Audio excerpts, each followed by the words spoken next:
That's very good for you. So you locked the door, ate the whole Christmas chicken, and let your children cry outside. That was exactly how Tobore lost his humanity and became a chicken.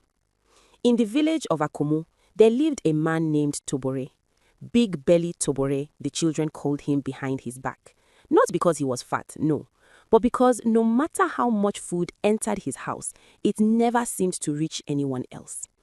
Every Christmas, while the rest of the village gathered under the big Iroko tree to share roasted yams, fried plantains, and jollof rice that smelled like heaven itself, Tobore did something else, something the whole village whispered about but never dared to confront. He ate alone. The biggest chicken, the fattest goat meat, the sweetest part of everything, he kept it all for himself. And on Christmas Day, when the aroma of roasted chicken should have brought joy to his wife Aina and his 3 small children, it brought only tears, because Tobore would lock the door. This particular Christmas Eve, Aina stood in the small kitchen, her hands shaking as she seasoned the chicken. It was a beautiful bird, full-bodied, with smooth skin that would crisp perfectly over the fire. She imagined her children's faces when they tasted it. Little only 6 years old, had been talking about Christmas chicken for weeks. "Mama, will we eat chicken this time?" had asked just that morning, her eyes wide with hope. Aina smiled weakly. "We will see, my daughter, we will see." But she already knew the answer. She had known it for 7 Christmases now. As the sun began to set and the chicken finished roasting, filling the air with a smell so rich it made your mouth water without permission, Tobore emerged from the back room where he had been sleeping. His eyes went straight to the chicken. "Ah," he said, stretching his arms above his head. "Finally, I've been waiting all day." Aina's heart sank. "Tobore, the children haven't eaten yet. Can we not all sit together this time, just this once?" Tobore's face hardened like clay left too long in the sun. "Woman, did I ask you to speak? Who bought that chicken? Who paid for the pepper and onions? This is my house, my food, my chicken." The children appeared in the doorway, drawn by the smell and the sound of their father's raised voice. Mm's lip trembled. The 2 boys, Chidi and Kunle, stood frozen, knowing better than to speak. Togore wrapped the entire roasted chicken in an old cloth, picked up a cup of palm wine and walked toward his room. Before he closed the door, he turned back. "If I hear any noise, any crying, any disturbance while I eat, I will make sure none of you eat anything for 3 days. Are we clear?" No one answered. The door slammed, and they heard the sound of the wooden bolt sliding into place from the inside. Outside, darkness was falling fast. Aina sat on the floor with her children gathered around her, their stomachs growling in harmony like a sad song. She managed to boil a few yams, but they were small and tasteless without any stew or meat. Picked at hers, tears running silently down her cheeks. "Mama, why does Papa not share?" Aina had no answer that would make sense to a 6-year-old, so she just held her daughter close and hummed an old lullaby, the kind her own mother used to sing when things were hard. But someone else had been watching. From the shadows near the compound gate, an old woman stood perfectly still. Her name was Mama Kema, and she had once been Tobore's closest neighbor. Years ago, when her husband died and left her with nothing, she went to Tobore and begged for help. Just a little rice, some dried fish, anything to feed her grandchildren. Tobore laughed in her face. "Old woman, am I your husband? Go and beg somewhere else. I work for my family, not for every useless mouth." He slammed the door in her face, and one of her grandchildren, a little boy named Ejike, died 2 weeks later. The hunger was too much for his small body. Mama Kema never forgot, and she never forgave. Now, as she stood in the shadows watching Tobore's children cry while their father feasted inside, something ancient and dangerous stirred in her chest. She reached into the pouch that hung around her neck, a pouch that held things most people in the village feared: dried herbs, ground bones, words that should not be spoken lightly. Her voice was barely a whisper, but the night carried it like a drumbeat. "Spirit of hunger, spirit of greed, hear me now. The man who eats alone while others starve, let him become what he devours. Let him wear the skin of his selfishness until he learns what it means to give." The air grew cold. Somewhere in the distance, a dog began to howl. And in Tobore's locked room, as he bit into the tender chicken breast and smiled at his own cleverness, he did not notice the way the moonlight through the window had turned strange and silver. He did not notice the way the chicken bones seemed to glow faintly in the darkness. He finished every piece, sucked the bones clean, licked his fingers, and fell asleep with a full belly and an empty heart. But around 3 in the morning, something woke him. An itch. It started on his arms, small, annoying, like tiny insects crawling under his skin. Tobore scratched lazily at first, still half asleep, but the itching grew stronger, more intense. Soon it spread to his chest, his back, his legs, everywhere. When he scratched, he felt something strange under his fingernails, something soft, something that shouldn't be there. Tobore stumbled to the window where the moonlight was brightest and held up his arm. His blood turned to ice. Growing out of his skin, thick and unmistakable, were tiny white feathers. No, no, no! He rubbed his arms hard, trying to brush them away, but they didn't come off. They were part of him now. And as he watched in horror, more pushed through his skin like grass sprouting after rain. He tried to call out for Aina, but his voice cracked strangely, high-pitched and sharp. Aina, squawk, squawk! The sound that came from his throat was not human. Tobore grabbed his throat with both hands, eyes wide with terror. He tried again. Help! Squawk! Squawk! His voice was gone, completely gone. In its place was the unmistakable cry of a chicken. If you are watching this, you need to subscribe right now, because what happens next will shock you. Trust me, you don't want to miss this. By the time the first light of Christmas morning crept over the village, Tobore was no longer a man. His arms became wings. His legs had thinned and bent backwards, ending in sharp talons. Feathers covered every inch of his body, white and brown and mottled like the very chicken he had devoured the night before. When Aina finally knocked on the door, worried because she hadn't heard him stirring, the only response she got was frantic clucking. Tobore, are you all right? Squawk! Squawk! Squawk! She forced the door open with the help of her sons. What they saw made Aina scream. Standing in the middle of the room, surrounded by scattered chicken bones, was a full-grown rooster. It was large, almost unnaturally so, with wild, frightened eyes that looked too human. The rooster saw them and rushed forward, grabbing at Aina's wrapper, pulling desperately. But Aina was staring at the rooster, at its eyes, at the way it moved, at the small scar above its left eye, the same scar Tobore had gotten years ago. Tobore? The rooster froze, then nodded his head frantically up and down. Aina's legs gave out.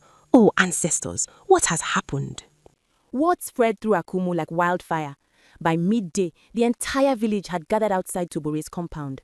Some came to mock, others came to witness, but most came because they had heard Mama Kema's voice, loud and clear, in the center of the crowd. Bring out the chicken! Chidi, trembling, carried his father, now a rooster, outside in a cage. The crowd gasped and murmured. Some laughed, others shook their heads in fear. Mama Kema stepped forward, her eyes burning with ancient power. This man ate alone while others starved. He hoarded, he refused to share, he mocked the hungry and turned away the poor. Now he has become what he ate. She pointed at the terrified rooster. The curse can only be broken when he gives freely what he kept for himself. Every hidden thing, every secret stash, every coin and grain he hoarded while others suffered, it must all be brought out and shared with those who have nothing, the widows, the orphans, the forgotten ones. She turned to Aina. Search the house, find everything he hid, and give it all away. Aina stood slowly, understanding dawning on her face. She had always known Tobore kept things hidden. Money buried in pots, bags of rice stashed under floorboards. She had seen him counting coins in secret, heard him moving things late at night. Now she would find it all. The search began immediately. Aina entered the house with the village women following her, and what they found made everyone gasp. Beneath the sleeping mat, a clay pot filled with coins and folded naira notes, money that could have fed 3 families for a year. Hidden in the rafters, dried fish wrapped in old newspapers, smoked meat, bags of rice stacked carefully behind wooden beams. Buried in the corner, another pot filled with jewelry, gifts that Tobore's mother had given him to pass on to Aina, but which he had never allowed her to wear. Under a loose floorboard, more money and documents showing that Tobore owned 2 extra plots of land he had never told anyone about. With each discovery, the crowd's anger grew louder, but so did something else. Understanding, because almost everyone there knew someone like Tobore or had been tempted to become like him themselves. Outside, Tobore the rooster paced frantically in his cage. His bird mind was in chaos, confused, ruled by instinct and panic. But somewhere deep inside, a small human part of him still understood. They were taking everything, everything he had worked for, everything he had hidden. And he couldn't stop them. All that came out was, squawk, squawk, squawk. Mama Kema stood in the center as the goods were brought out. She directed everything with a firm hand. The money divided among the 10 poorest families. The dried fish and meat, take it to the widow's compound. The rice, give it to the school, let the children eat. The jewelry, sell it, use the money to fix the broken well. The land, give it to the youth cooperative. The harvest will feed everyone. As each item was given away, something strange happened. The rooster began to tremble. It was subtle at first, just a shaking in the wings. But as more of Tobore's hoard was distributed, the trembling grew stronger. Mama Kema, look! Aina pointed. The rooster was changing. Not back to human yet, but changing. The feathers seemed looser. The eyes seemed clearer. Continue, Mama Kema commanded. We're not finished yet. The distribution took hours. By sunset, almost everything had been given away. Children who had gone to bed hungry were now eating meat. Mothers who had been worrying were now holding money. The forgotten were now remembered. And with each gift given, Tobore the rooster trembled harder and harder. Finally, there was only one thing left. A small wooden box that Aina found hidden behind a loose brick. Inside were tiny baby shoes, the shoes her first child had worn when she was only 1 year old before Emem was born. Tobore had kept them, hidden them away, never told her. Aina held the shoes to her chest, tears streaming down her face. Why did you hide these from me? The rooster made a sound, low, broken, almost like sobbing. Mama Kema approached quietly. Those shoes represent love he was too afraid to show, too afraid to share even with you. She turned to the crowd. Is there someone here who has lost a child? A woman named BC stepped forward. Slowly, she had lost her twin sons the year before and had nothing left of them. No photos, no clothing, nothing to hold when the grief became too heavy. Aina looked at the shoes, looked at BC's empty arms, looked at the broken rooster, and she understood the final lesson. It wasn't just about money or food. It was about sharing even the things that hurt to give away. These were my daughters, Aina said softly, walking towards BC. But now they can help you remember your sons. Please, take them. BC's hands shook as she accepted the shoes. She held them close and wept. And in that moment, the rooster began to glow. The transformation was not gentle. The rooster's body convulsed violently. Feathers began to fall like snow, covering the ground. The wings bent and stretched and cracked, reshaping into arms. The beak retracted. Talons became toes. Animal cries became human screams. The crowd stepped back in awe and fear. And when the light faded and the last feather fell, there was Tobore, human again, naked, shaking, covered in sweat and tears, lying in a heap on the ground. But changed, completely changed. Someone draped a cloth over him. He looked up and saw Aina standing above him, her face unreadable. Can you stand? She asked quietly. He nodded, though he wasn't sure. With her help, he got to his feet, legs shaking. The village was silent, watching, waiting. Tobore's mouth opened, then closed. Finally, he spoke, his voice hoarse. I'm sorry. 2 words, so small, so insufficient for years of selfishness. But they were a beginning. He turned to Mama Kema. You had every right to curse me. I refused you when you needed help. I laughed at your suffering. I was the reason your grandson, he couldn't finish. Mama Kema's face remained stern. Tell me, Tobore, when you were a chicken, trapped, unable to speak, did you finally understand what it means to be powerless? Tobore nodded, throat tight.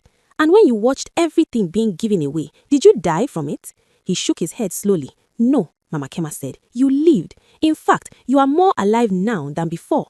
Because sharing does not kill us. Hoarding does. Greed does. Her voice rose strong and clear. What is shared brings life. What is hoarded brings death. In the days that followed, Tobore did something no one expected. He walked. He joined the youth cooperative farming his previously hidden land. He showed up every morning at dawn. When the harvest came, he insisted his family receive only an equal share, nothing more. He went to every family that had received part of his wealth and asked, is it enough? Do you need more? How can I help? At first, people were suspicious, but as weeks turned into months, they began to believe the change was real. One day, Aina found him sitting outside with a mem on his lap, sharing a single mango between them. He would take a bite, then give her a bite, laughing together. It was such a simple thing, but Aina had never seen it before. Tobore, are you happy? She said softly. He looked at her surprised. Then he looked down at a mem, sticky with mango juice and grinning. He thought about the work he had done, the way people now greeted him warmly, the lightness in his chest where fear used to live. Yes, he said, realizing it was true. I think I finally am.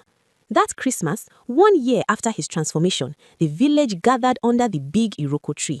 Tobore stood before them with his family beside him. On the table was the biggest chicken anyone had seen. The village grew quiet, watching, waiting. Tobore's mouth opened, then closed. Finally, he spoke, his voice hoarse. This Christmas, this chicken belongs to everyone. Every person here will eat, every child will have meat, and I will have the smallest piece because I have already eaten more than my share in this life. The crowd erupted in cheers, children ran forward, families gathered close, and as the chicken was divided, more than enough when shared properly, Tobore sat with his small portion and ate slowly. Not because it tasted better than all the chickens he had eaten alone, but because for the first time in his life, he was truly full. Mama Kema watched from the edge, a small smile on her face. Emem ran up to her with a piece of chicken wrapped in banana leaf. For you, Mama Kema, Papa said to make sure you get the best piece. The old woman's eyes grew wet. She touched Emem's cheek gently. Tell your father the curse is fully lifted now, not because of magic, but because his heart has changed, and that is the strongest magic of all. Friends, Tobore's story teaches us something we all need to remember. What we keep for ourselves alone will eventually consume us, but what we share will multiply and bring life, not just to others, but to ourselves. We all have chickens we eat alone. Maybe it's not food. Maybe it's opportunities we refuse to share. Knowledge we keep hidden. Success we don't want others to access. Money we hoard while others struggle. Time we spend only on ourselves. But the truth is simple. We are not truly wealthy until everyone around us has enough. We are not truly full until everyone has eaten. If this story touched your heart, don't keep it to yourself. Share it with someone who needs to hear it. Subscribe so you never miss these powerful lessons. And tell me in the comments, what are you ready to share?